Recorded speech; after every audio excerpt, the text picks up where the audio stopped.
In this video today, we're going to try to fix up this Zanuusi oven here. This particular one is a ZOD580, and the top oven is still working fine, but this bottom one here is not heating up properly. So what happened was the other night it was on, and then after however many minutes, the kitchen lights went out and the power went out and stuff. And then I realized that the consumer unit, the breaker, had tripped. Put it back on again and everything seemed fine. The cooker came back to life, but yet it wasn't heating up properly. So that's where we are now. All I've done is taken it out from its home over here. It was held in with two screws, one here and one here, and they correspond to this hole here and also this hole here. So it was pretty heavy. I wouldn't like to do this on my own. I got my wife to help me with it, but it did have handles at the side here, so you can lift it up from there. But it's not a light thing. I think you will need two people to get the oven out. Also, when you take it out, it's going to be filthy. Although we do keep the oven itself clean, all in here was full of cobwebs, dust and everything, and the top of this was caked in dust as well. So what you're seeing now, it's already been cleaned for about 20 minutes, obviously to make the video nicer, looking at something which is clean rather than filthy. So now this runs off electricity, obviously, so you need to make sure that there's no power going into this, because you can kill yourself. I'll say this at the beginning of the video, do not copy what you see in this video. I'm confident that I can work on this in safety. Your oven in different countries might be completely different, so don't do what you see in this video, take your own precautions. So for this here now, I've made sure that the breaker is off at the main consumer unit, and also we have another little switch down here which is off as well. So down in here at the very back on the left hand side there, that one there, that is off. But as well as that, I'm still going to be checking to make sure that there's no voltage in this cable here. That's the huge cable feeding it. So hopefully there was enough slack on it. I'm hoping I can do all my work without having to worry about that cable. I'm just going to quickly show you the consumer unit. So this is the main consumer unit up here. So I'm just going to open it up and you can see their cooker. That one there, so it's off there. So I'm confident now that nobody in this house is going to be messing with this while I'm working on the cooker, so there's no chance of me getting an electric shock. I'm thinking it's 8 years old. I'm thinking that one of the elements has gone in the bottom cooker. I don't know how many elements there are there, but I need to measure them for resistance to see which one the faulty one is. So first thing I want to do is, although I've got it off at the breaker and I've got it off there, I haven't wired this up myself, so I'm relying on somebody else. And I don't want to do that. I want to know myself that it's safe to work on. So I'm going to undo this panel here and I'm going to measure for voltage across the actual cable coming in. And if I don't see anything, then I'm happy that it's safe to work on. Let's undo this here.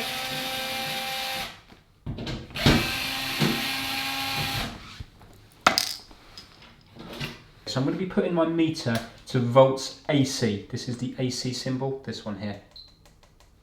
And we're going to be going across, keep my hands well clear. So I'm going to start by going from the earth to live, and you can see I've got nothing there, 0.1 of a volt, and to neutral, which is the blue, I've got nothing there. And now I'm going to go between neutral and live, and I have nothing there as well. So I'm happy now that that is safe to work on. Right, so now what I have to do is undo all these screws at the back here and also up the top to give us access. So I want to take off this panel here, and then once I take that off, because I need to get to the bottom oven, I need to take this back thing off here. So let me get the camera on the tripod and undo all the screws. If you're unsure, which you will be once you take them off, where they go back, just get your phone and just take a quick video of where each of the screws are, and then you'll be able to put them back in the same place. And also when you're taking the screws out, make sure to see if they're the same length or different lengths, and you need to put them in order again so you can put the correct screw back into the correct hole.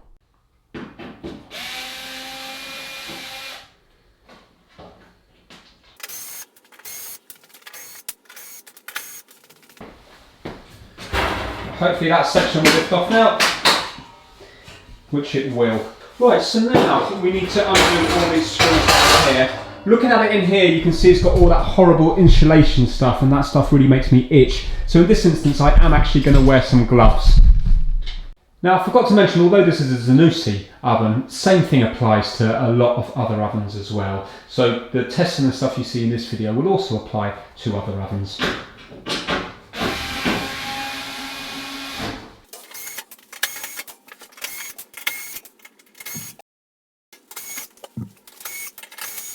Right, before I undo that last one, the cable is clamped here, so there's 2 screws for the clamp, so I'm going to undo that, because otherwise the strain off this is just going to be straight onto the wires.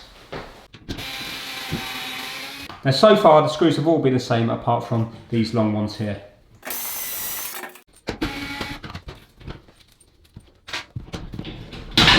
There we go. I'm just going to move that cable away from there.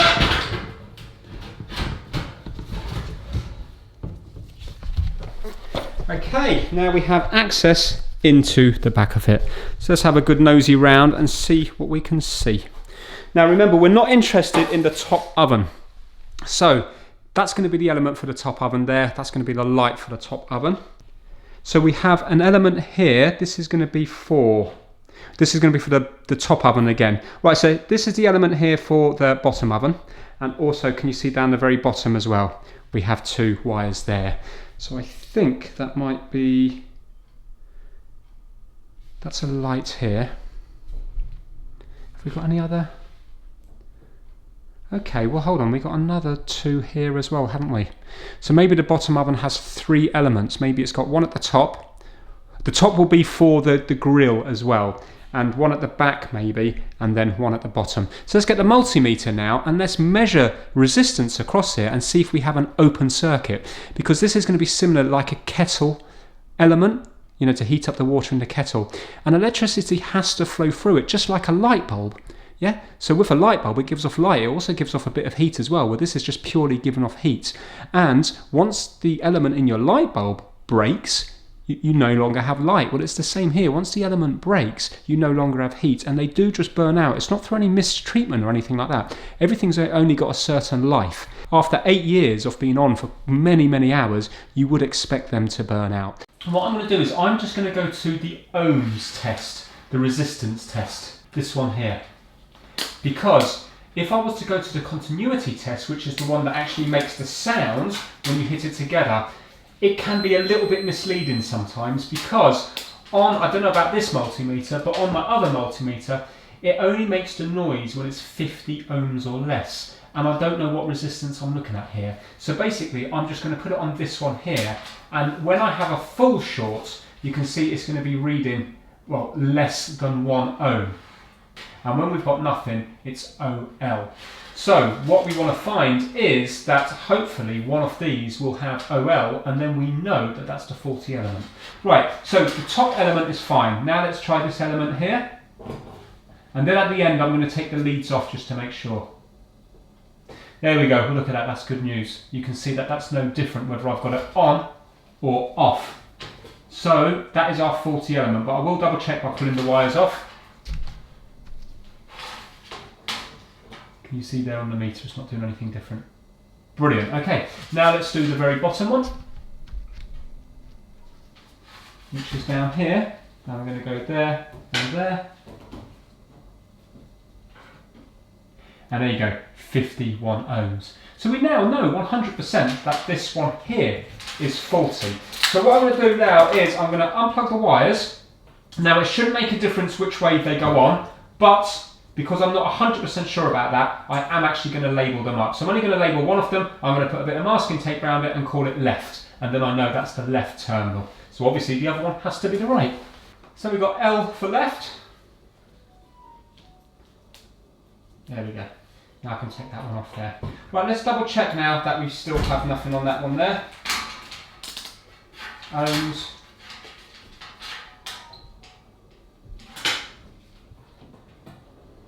Yeah, 100% that isn't doing anything. Brilliant. Right, we need to see where that element is, because it's not the top, it's not the bottom, but I don't remember seeing an element elsewhere. Right, so looking in here, we know that it's lower than that top one there, so it looks to be around about the fan area. And there is 4 screws going around here, so maybe there's something under there. So I'm going to use the screwdriver, and I'm going to try to undo those screws.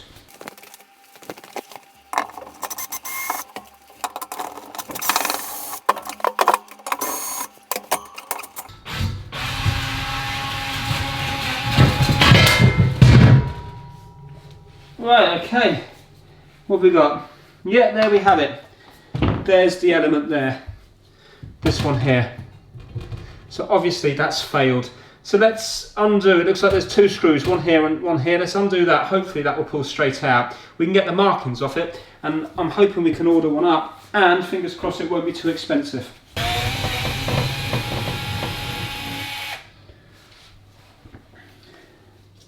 Just going to keep those 2 screws separate because they're a lot smaller than the other screws that held on the big plate.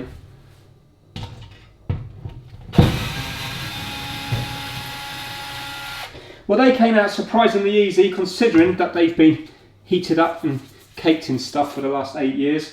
When you take this one off, this was a little bit of a challenge, but if you just put your hand behind the cooker to support it, then you can put more weight on with the screwdriver, but I'd say they'd be hard to do just by hand. It's a lot easier when you're using an actual driver itself. Well, let's see if this is going to pop out. There we go. Nice and straightforward. So let's make a note of what it says on here and see if we can order up a new one. Okay, so we've got an item number up here. You can see it there, 3871425120511. It's 1900 watts, 230 volts. Let's visually have a look, see if there's any obvious damage on it. Yeah, I can see it already. There you go, straight away there. Can you see it's bulged up here? That's where it's gone. So 100%, that's where it's gone there. Well, let's go online and see how much these cost. Okay, check this out. This is on Amazon, same day delivery. So you can see I purchased it there. So if it arrives in time, I can get this all working and fixed on the same day for just under 14 UK pound, prime 1-day delivery. It says there's Zanuusi 2-turn oven cooker heater element 1900 watts. And the plate on my cooker has the model number, but also the product number there. Can you see it ends in 5401? Well, if I look down here, it's this one here. 9441715445401. So it's actually listed here, so it should fit. So now I just have to wait until it arrives, and hopefully I can get this working again. It's arrived! How amazing is that? During lockdown, and you can still get something the same day. That's just brilliant. Right, okay, let's just compare numbers. Well, that number's different there, but it says it's yeah, 1900 watts, 240 volts. That looks to be the same size,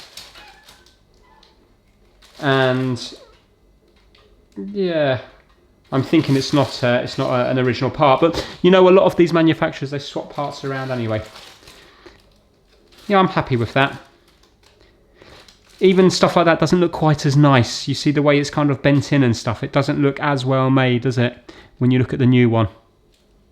But you know what? If it works, it works. I'm not going to bend that. Right, let's get the multimeter and let's see what this one's testing.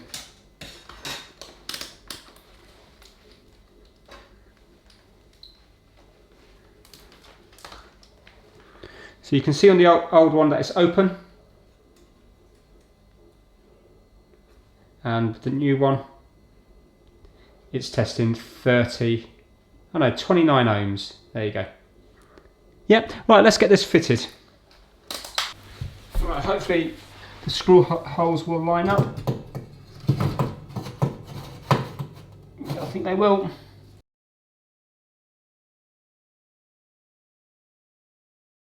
You can see it's not fouling the fan whatsoever. So now I need to get this back on it and then attach the wires at the back, and hopefully that will be it, job done.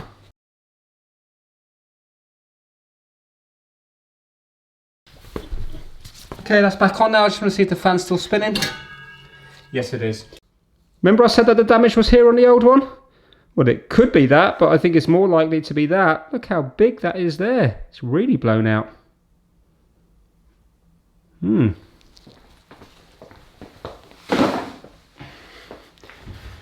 Right, so we're going to be putting this one on that side there, just clipping it on. And let's take off this little label now. And let's pop that one on there, like so. Now we need to put all the case back on.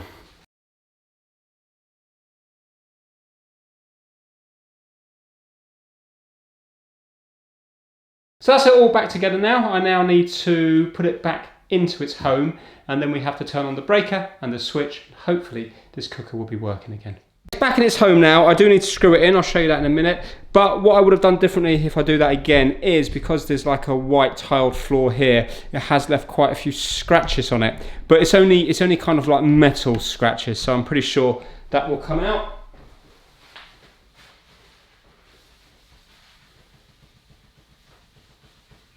Yeah, they're coming off. But I think it would be worth putting down a some old dust sheet or something like that. I'm happy with the alignment left and right, so I just need to put the screws back in, and I'm going to try to get them to go into the same holes as before, which they are.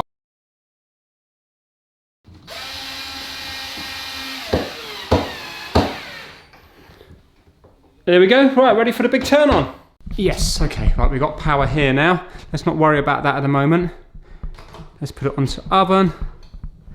And I've got a little temperature thing here. All I'm worried about is the back one. Now obviously I'm not going to hold it on for long. I just want to see if it's increasing at all. I can already smell it. It smells a bit funny. There you go. 19.2. Yeah, that's 100% working.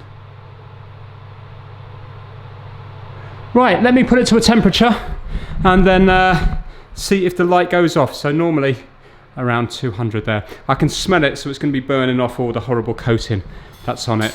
But I'm pretty sure that is going to be fixed, but I'll get back to it when that light goes out there.